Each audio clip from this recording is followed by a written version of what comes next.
Davlatimiz rahbarining 2025-yil 1-apreldagi yoqilg'i energiya resurslaridan noqonuniy foydalanish va behuda sarflanishining oldini olish hamda energiya samaradorligini oshirish bo'yicha chora-tadbirlarni takomillashtirish to'g'risidagi qarorida sohaga mas'ul idora va tashkilotlar oldiga qator ustuvor vazifalar qo'yildi. Jumladan, ijtimoiy-iqtisodiy soha obyektlari hamda uy-joy fondini mavsumga tayyorlashda energiya tejamkorlik va ta'minot barqarorligiga alohida e'tibor qaratildi. Ayni paytda Toshkent viloyatida kuz-qish mavsumiga tayyorgarlik bo'yicha amalga oshirilgan tadbirlar yakuniga yetayotgan bo'lib, ishchi guruhlar tomonidan obyektlarni qabul qilish va bajarilgan ishlar sifati ustidan nazorat ishlari olib borilmoqda. Ma'lumotlarga ko'ra, viloyatda iste'molchilarni uzluksiz elektr energiyasi bilan ta'minlash maqsadida 2617 kilometr havo liniyasi va 777 ta transformator punktlari kapital ta'mirlandi. Shuningdek, 690 kilometr elektr tarmoqlari va 2126 ta transformator punktlari joriy ta'mirdan chiqarildi. Dastur doirasida belgilangan vazifalar to'liq bajarildi. Yangiyo'l tumanida mavsumga tayyorgarlikda o'tgan yildagi tajribalar inobatga olindi. Ayniqsa, og'ir toifaga kiritilgan mahallalar infratuzilmasini yaxshilash va mavjud kamchiliklarni bartaraf etishga alohida e'tibor qaratildi.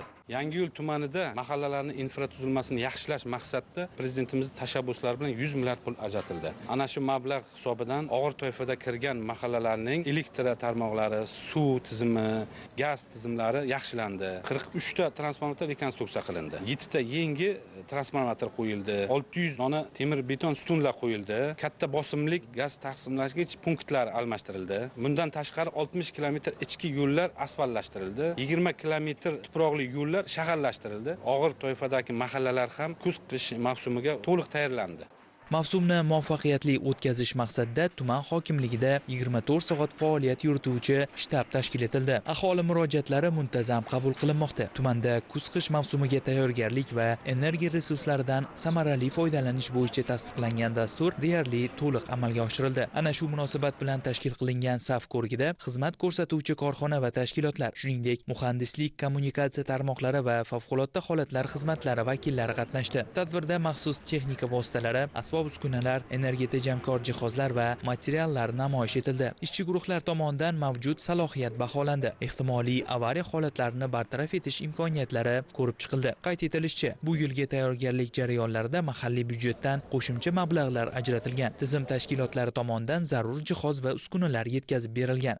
Yangiyo'l tumanida 410 ta texnik chora-tadbirlar belgilangan bo'lib, hozirda 659 tasi 209% ga bajarilgan. Maishiy iste'molchilarni elektr energiyasi bilan ta'minlovchi transformator punktlarda va undan chiquvchi 04 havo elektr tarmoqlarida mukammal ta'mirlash ishlari o'tkazildi. 45 dona transformator punktlari mukammal ta'mirlandi va O'zenergiya inspeksiya ko'rigidan o'tkazilib, kuz-qish mavsumiga tayyorgarlik ko'rilgan. Jambul, Saxovat, Olmazor, Iftixor va Ittifoq mahallalarida 650 dona eski simyog'ochlar o'rniga temir beton tanishlar o'rnatildi. Bundan tashqari, mahallalarning elektr ta'minotini ishonchligini oshirish maqsadida qo'shimcha 7 dona transformator punktlari o'rnatilgan va 20,1 kilometr uzunlikdagi havo elektr tarmog'i montaj qilib ishlari tugatilgan.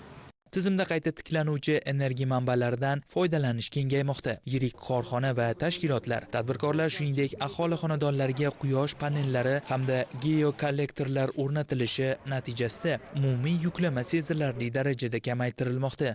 Yangiyo'l tumanida kuz-qish mavsumiga tayyorgarlik ko'rish bo'yicha shtablar tashkil etilib, sohaga mas'ul xodimlar jalb etilgan. O'rganish jarayonlarida aniqlangan muammolar tegishli mutasaddi tashkilotlar tomonidan joyida bartaraf etildi. Prezidentimizning qarorlar ijrosini ta'minlash bo'yicha tumanga belgilangan o'sha reja asosida aholi xonadonlari, ijtimoiy soha obyektlari, ko'p qavatli uy-joylar, tadbirkorlik subyektlari o'sha belgilangan tartibda geokollektor, quyosh panellari o'rnatilishi rejasi berilgandi. Hozirda 3384 kilovat quyosh paneli o'rnatilib, reja 169,5% ga bajarilgan. Geokollektor o'rnatish bo'yicha tumanda 8300 litr geokollektor o'rnatilishi belgilangandi. Hozirda tumanimiz 8550 litr geokollektor o'rnatilib, belgilangan reja 105% ga bajarilgan. Seminar doirasida mahalliy tadbirkorlar o'zlarining energetika sohasiga oid mahsulotlarini namoyish qilib, iste'molchilar bilan hamkorlik shartnomalari tuzishdi. Shuningdek, qizil toifaga kiritilgan mahallalar va ehtiyojmand oilalarga quyosh panellari hamda infratuzilma uchun zarur jihozlar tarqatildi.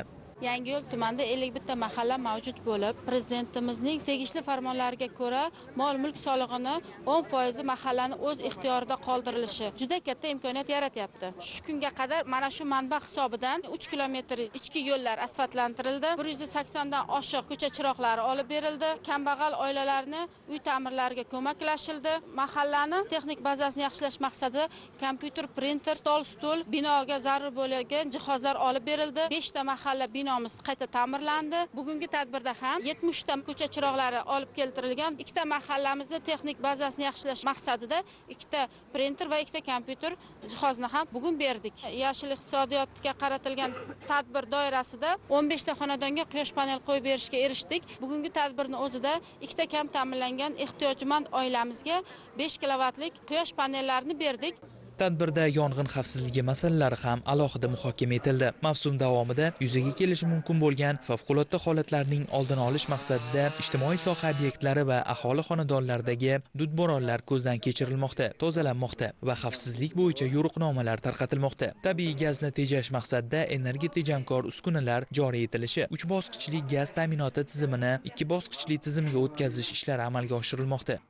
Qish mavsumiga tayyorgarlik ko'rish maqsadida Yangiyo'l tumanimizda Niyozbosh, Eski Qovunchi hamda Epkenda mahallalarimizda 147 km yerosti gaz quvurlarini mukammal ta'mirlash ishlari 100% ga bajarildi. 372 ta gaz taqsimlash nuqtalari joriy ta'mirlandi. Qo'shimcha 6 dona zamonaviy gaz taqsimlash nuqtalari o'rnatildi. Prezidentimizning 130-qarorlariga asosan 15 million 444 ming kuba gaz iqtisodimiz rejalangan. Hozirgi kunda biz 113%, ya'ni 17 ming 500 kubadan oshuv iqtisod qildik. 2 bosqichli tizimiga o'tkazish bo'yicha, ya'ni 3 ta mahallani 100% to'liq 2 bosqichli tizimiga o'tkazdik. Buning orqasidan 4 ta ya'ni gaz taqsimlash nuqtalari olib tashaldi. Aholi gaz yondirishlari bo'yicha berilgan reja 2458 tani 100% o'rnatib bo'ldik. Bir oylik bitta xonadonni rejasini olganimizda pul mablag'iga chaqadigan bo'lsak, eski ma'naviy eskirgan garilkalardan bir oyga 1 million 33 ming so'm pul to'langan. Zamonaviy yondirgich qo'yadigan bo'lsak, 495 ming so'm pul to'lagan bo'ladi. Ya'ni buning orqasidan 549 ming so'm pul iqtisod qilib bo'ladi. Ham davlatga, ham xonadon egasiga